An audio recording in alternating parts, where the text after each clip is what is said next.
Bismillahirrahmanirrahim wa salatu wa salam ala nabiyyina Muhammad amma ba'd. Assalamu alaikum wa rahmatullahi wa barakatuh. J'espère que vous allez bien. Alors, Inch'Allah, pour cette 20e leçon, donc là, on touche un peu, je vais dire, un peu à la fin. Donc, pour cette 20e leçon, on va parler d'un nouveau type de verbe, ou en tout cas une nouvelle forme, qui n'est pas parmi la catégorie, qui n'est pas dans la catégorie des fi'al mu'tal, mais qui est dans la catégorie, la première qu'on avait vue, c'était al-fi'l sahih, d'accord. Donc, on a laissé justement pour cette 20e leçon, cette dernière catégorie qu'on appelle al-fi'l mudha'af, d'accord. Donc, dans cette catégorie-là, vous allez voir, on va parler justement d'un nouveau type de verbe, et sans plus tarder, on va justement analyser un petit peu. Alors, comme d'habitude, là, j'ai pas mis, ça m'a fait gagner une diapositive, entre guillemets, j'ai pas mis la leçon, donc leçon numéro 20, je commence directement par le point grammatical.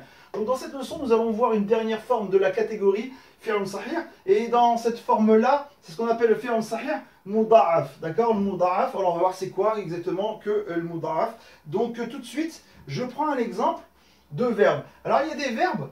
Donc n'oubliez pas dans la forme on va dire générale, c'est fa'ala, donc d'accord, fa'ala. Et bien ici on a un verbe qui est messa et shamma. Alors en vérité, vous allez me dire mais là il n'y a que deux radicales. Non, en vérité il y en a trois, puisqu'il y a une shedda sur la dernière, regardez bien, messa. En vérité c'est un mime, un sin et encore un sin. Là pareil, un shin, un mime et encore un mime, d'accord. Donc ici on a bien comment dire, le verbe en fa'ala, sauf que la particularité, c'est que la deuxième et la troisième, en vérité, elles sont entre guillemets, c'est la même en fait, hein. La deuxième et la troisième, c'est la même avec la shedda qui est ici. Donc, à partir de là, on va essayer de s'intéresser comme d'habitude, comment on peut conjuguer au mudari' et au mardi, justement, ces types de verbes. Alors, on y va. On va s'intéresser à la conjugaison de shamma, donc shamma, un sentir. Alors on me dit que dans le dictionnaire c'est un O, ça veut dire que dans la deuxième radicale ça doit être une damma, et on le veut au mardi, donc on le veut au passé, d'accord. Donc on y va tout de suite, comment on va faire ça. Alors je mets le modèle. Alors normalement, rappelez-vous, ici ça va être du fa'altu, d'accord. Donc ici, hein, fa'altu. Alors, regardez bien. On va, entre guillemets, pour la deuxième, on va, entre guillemets, effectivement la casser. On va dire shamamtu. Et on a ça. Shamamtu. Shamamta, shamamti, shamma, shammat. D'accord. Donc voilà, ici, comment on conjugue justement ce type de verbe. D'accord. Il suffit simplement de faire apparaître les deux mimes et on fait comme un verbe en fa'ala. D'accord. Fa'altu, shamamtu. Vous voyez, c'est la même chose. Donc faire apparaître, ici, l'astuce, c'est de faire apparaître justement les deux mimes, d'accord. Il est vraiment décasser les deux mimes, donc les voir. Alors, on va passer tout de suite à la partie qui nous intéresse, ça va être maintenant la conjugaison des verbes au mudari'. Donc là, le O va m'intéresser, hein, puisque c'est dans le mudari' que je vais utiliser justement ce qu'il y a dans le dictionnaire. Alors, comment je vais utiliser justement ce O? Alors, on y va tout de suite, donc là, j'y vais. Alors, normalement, rappelez-vous, c'est af'alu, dans le cas où c'est une fatha, mais ici c'est une damma, donc c'est du af'ulu. Alors, on va pas dire, alors je vais mettre après justement la petite étoile, hein, pourquoi c'est comme ça et pourquoi c'est pas eshmumu par exemple, puisque normalement ça devrait être ça devrait être eshmumu, d'accord. Donc, et ça n'est pas comme ça. Alors d'abord, je vais partir de la base. Alors, nous on a eshummu, tashummu, tashummina, yashummu, Tashummu. Alors maintenant, on va essayer de voir pourquoi effectivement c'est pas Eshmumu et qu'est-ce qui s'est passé et quelle transformation il y a pu avoir. Alors on y va, petite étoile, et là j'y vais. Donc normalement, je répète, c'est Eshmumu, d'accord. Et donc qu'est-ce qui s'est passé en fait ici? Donc on a ici les deux mimes, on les a donc raccordés, donc Eshmumu. Et en fait, qu'est-ce qui se passe si on fait ça? C'est qu'en vérité, là n'oubliez pas, la shedda, c'est normalement un soukoun avec une damma. Mais on ne peut pas avoir deux soukouns qui se suivent. Donc, qu'est-ce qui s'est passé? On a tout simplement mis une damma au-dessus du shin. Et ça donne ashummu. Et donc, voilà pourquoi c'est ashummu. D'accord? Donc, je répète ici. Hein, vous voyez là, le mime avec le mime, on les a justement rassemblés. Et ça m'a donné un mime avec une shedda. Sauf que quand on met une shedda, c'est en vérité une soukoun avec un mime, avec une damma, mais il y a deux soukouns, donc ça va pas être possible, donc on a mis une damma tout simplement au premier, ça donne ashummu. Et donc voilà pourquoi ici on a ashummu en premier. et pas autre chose. D'accord? Donc on y va, on passe à la suite. Alors là, maintenant, je vais passer à la conjugaison d'un verbe qui est un peu particulier, c'est le verbe ra'a. Ra'a, c'est le verbe voir, d'accord? Donc regardez, voir. Donc ici, conjugaison du verbe ra'a. Alors le verbe ra'a, il est intéressant parce que non seulement on a une hamza ici, et en plus de ça, on a ici un yes en point, donc ici un alif, en vérité. Donc ici, ce verbe-là, il a pareil, une construction un peu particulière, omandi, donc verbe qu'on utilise très souvent. Omandi, il se conjugue comme bana, d'accord? Rappelez-vous, bana, on avait vu ce type de verbe dans les fi'l mu'tal, d'accord? Alors, tout de suite, omandi, c'était quoi? C'était banaitu, d'accord? Fa'altu, donc là, ça va être la même chose. Ra'aytu, là ça va se transformer en ya avec une soukoun. Ra'aytu, etc., etc. Alors on y va, on met justement Ra'aytu, ra'ayta, ra'ayti, ra'a, ra'et. Et regardez bien, pareil, comme dans Ben, le elf qui est ici, il s'élimine et il y a le te qui vient prendre sa place, d'accord? Donc ra'et, ça c'était au mandi. Alors maintenant, on va passer au mudari'. Donc au mudari', qu'est-ce qu'on a? Donc là, attention, je regarde. Il faut que je sache qu'est-ce que j'ai dans le dictionnaire. On a une fatha. Donc ça va être quoi?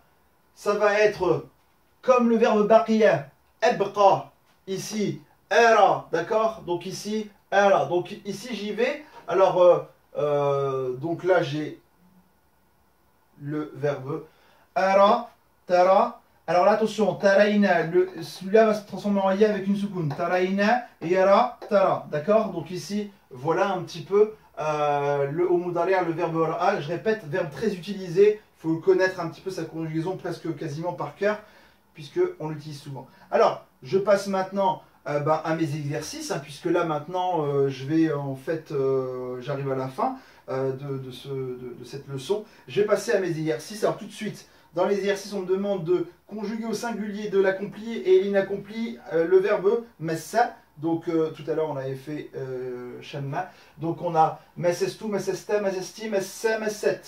Et donc là, emessu, tamessu, tamessina, yamessu et tamessu. Donc on me dit qu'il y a un A, d'accord? Donc c'est pour ça que j'ai mis la fatha emessu, donc ici. Donc voilà. Alors je passe tout de suite à la vocalisation. Alors la vocalisation, donc vous voyez, hein, le texte commence à devenir un petit peu important là, il est assez gros. Donc voilà, c'est à vous de mettre, je répète, toutes les fatras, damma, kasra, soukoun, etc. Donc en fonction des places grammaticales de chacun des mots. Alors voilà, c'est un exercice très intéressant, pareil, vocaliser, ensuite il y aura la traduction. Donc je fais la lecture avec des petites remarques par-ci et par-là de temps en temps, au besoin.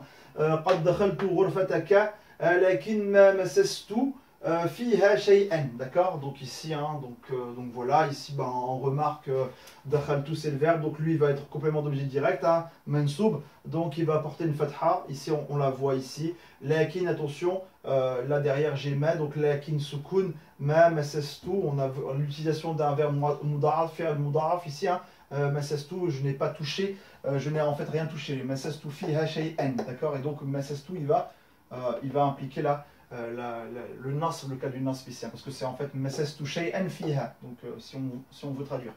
Alors ici, attention, sa'araka, oui, ici très intéressant. Le ara, il est, n'oubliez pas, avec le yes en point. Mais comme il y a le kef qui est un damir, on avait dit dans une leçon, c'était la leçon d'avant, que si on a un damir et que juste avant on a le elif qui est comme ça normalement, hein, je répète, hein, normalement c'est ça, et derrière il y a le kef, et bien celui-là, il se transformera en un elif long et pas en un elif, ce qu'on appelle ce elif morceau là. Donc ici, on aura ce elif qui est là, même douda, d'accord? Donc ici, ça va avoir la transformation suivante. Donc faites attention, et c'est pour ça qu'on a la barre qui est ici.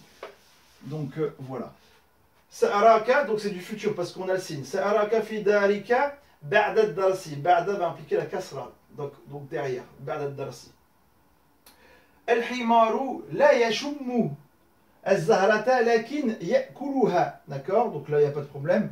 Waqafat, faites attention. La kasra qui est ici, c'est pas une kasra, on va dire, point de vue grammaticalement, enfin, parlant, ça n'existe pas normalement. Waqafat, ici, ça doit prendre une soukoun. Mais comme derrière, il y a sur le signe qui est ici une shadda, c'est d'abord une soukoun et ensuite une fatha, on ne peut pas avoir deux soukouns qui se suivent. Donc on a cassé la soukoun et elle est venue en kasra.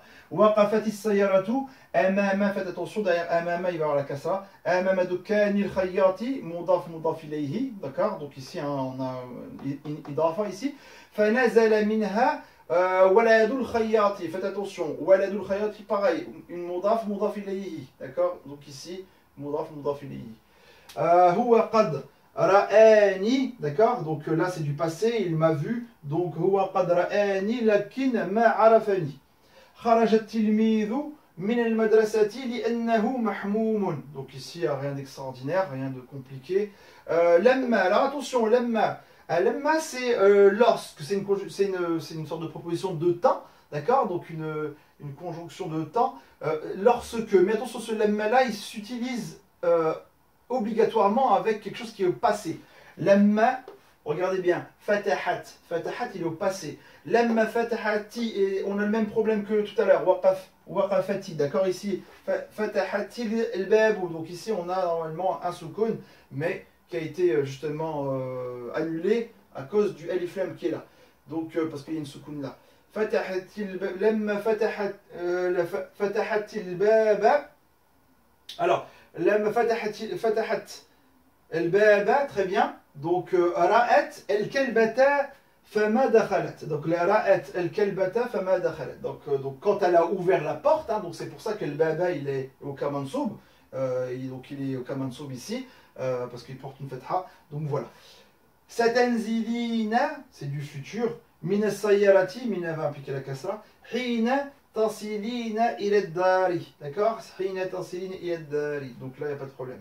Il va impliquer la kasra. El waladu yanzuru ila ta'iri ala shajarati. Donc là aussi, pas de souci. Hada el waladu nadhifun wa raihatuhu tayyibatun. Donc ici, voilà un petit peu. Alors là, rapidement, je vais mettre la traduction.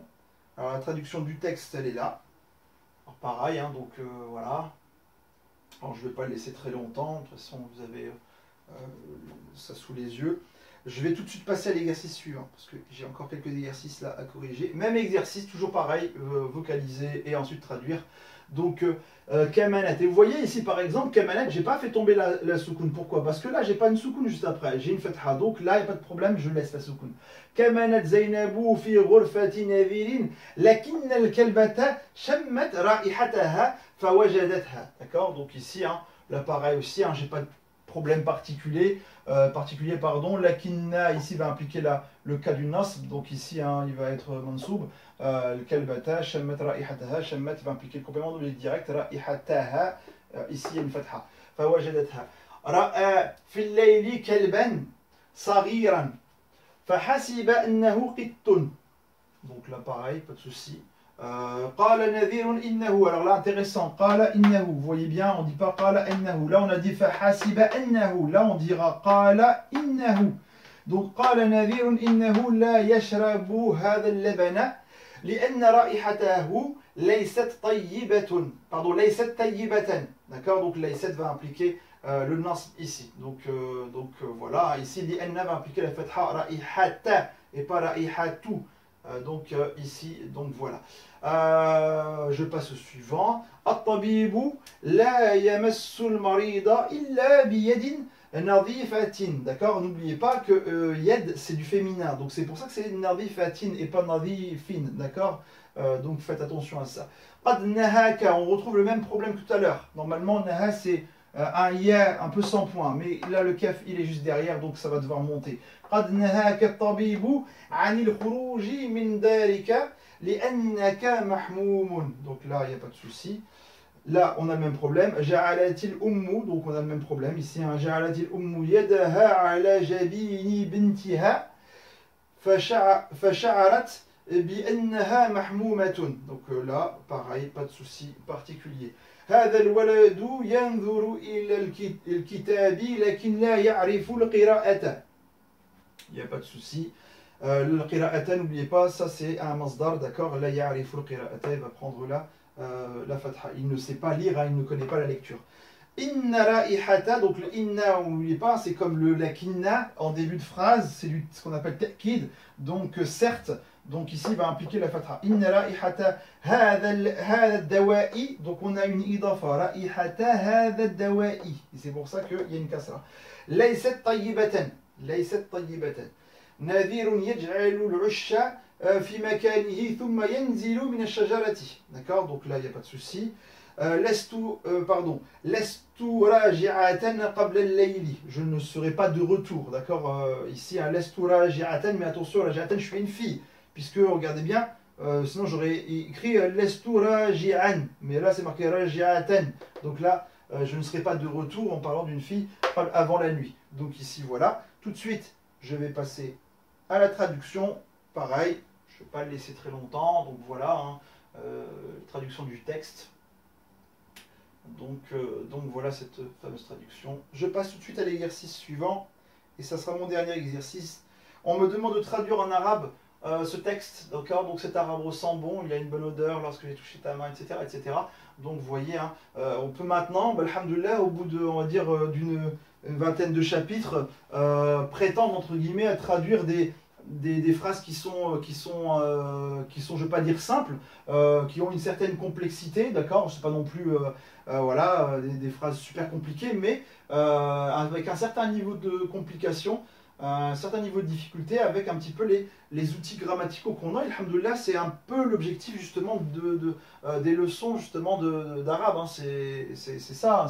C'est pouvoir justement traduire, pouvoir comprendre des textes, justement, quand il n'y a pas de voyelles, et c'est ce qu'on a fait juste avant, d'accord? Donc c'est vraiment ça l'objectif un peu de ces cours.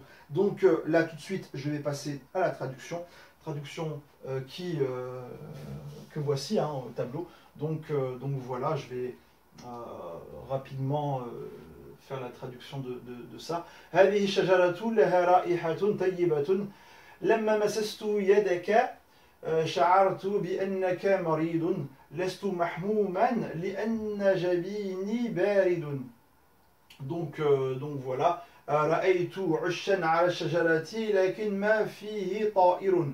Donc là il n'y a pas de souci. Regardez bien, lakin il va pas impliquer la fatha ici, c'est lakin ما فيها طائر. لا أرى قميصي الأحمر. Alors là intéressant. لا أرى قميصي الأحمر. Ahmara, il est avec le qamis et c'est un complément d'objet direct puisqu'on a ara ici, d'accord? Donc là, faites attention, il va être mansoub. Alors vous allez dire, ouais, mais là, il n'y a pas qamisiya. Non, il n'y a pas qamisiya parce que là, c'est le ya. D'accord, ici, c'est le mien. Donc ya ici, il va rester comme ça. L'ahmara, la'alla ummi, c'est pareil pour la'alla ummi. Regardez bien, la'alla ummi. Le ya ici, hein. Normalement, après ça, ça devrait être du mansoub. On devrait avoir une fatha ici. Mais là, ummi, on peut le laisser comme ça. La'alla ummi ghasalathu li'annahu wasikhun. D'accord, wasikhun. Donc, en parlant du qamis. Shamma al-qittu ra'ihata fa'rin. Attention, mudaf ilayhi fi hadhihi al-ghurfati. أقول لك إن الماء لا رائحة له, d'accord? La ra'ihata lahu, là c'est une autre forme qu'on a déjà vue, hein, donc il n'y a aucune odeur justement dans cette eau. Masastu anafa al-kalbati fawajadtu annaha baridun, d'accord? Donc là il n'y a pas de problème particulier. Donc voilà. Hina satasilu ukhtuka atrukuka ma'aha, d'accord? أنا نازل إلى البستان لكني لا أبقى فيه طويلا. Donc voilà ici un petit peu. Donc voilà un petit peu l'exercice. Donc voilà. Alors sur cela, moi je vais m'arrêter ici, Inch'Allah. Donc à partir de la leçon, pardon, après la leçon 20, il y a ce qu'on appelle des exercices un petit peu qui vont récapituler toute cette partie et tout ce qu'il y a même depuis le début. Donc intéressant vraiment de faire tous ces exercices-là, il y en a beaucoup. Il y en a plus qu'une dizaine, je pense. Donc c'est toujours bien, toujours un peu d'entraînement, etc. Moi, automatiquement, la vidéo suivante, je passerai à la leçon 21. Et dans la leçon 21, on va commencer à étudier un petit peu ce qu'on appelle les duels, les pluriels, d'accord, al-muthanna, al-jam', etc., etc. Donc on va vraiment vraiment commencer à partir de la leçon 21 jusqu'à la leçon 30, voir toutes les possibilités de pluriels, ce qu'on va appeler les pluriels externes, pluriels internes, les duels, la conjugaison aussi dans le cas de duel, etc., le cas de pluriel. Donc ça va être vraiment les 10 leçons qui vont arriver, ça va vraiment être consacré à cette partie-là, duel et pluriel. Et ensuite, bah, Inch'Allah, on aura terminé un petit peu ce premier tome. Donc voilà, il nous reste Inch'Allah une dizaine de petites leçons. Moi sur cela, je vais m'arrêter ici. Je vous souhaite de passer une bonne soirée et je vous dis à la prochaine vidéo, leçon 21, Inch'Allah. N'hésitez pas, si vous avez des commentaires ou si vous avez des choses que vous ne comprenez pas, envoyez un petit commentaire, un message. Donc voilà. Assalamu alaikum wa rahmatullahi wa barakatuh. Je vous souhaite de passer une bonne soirée.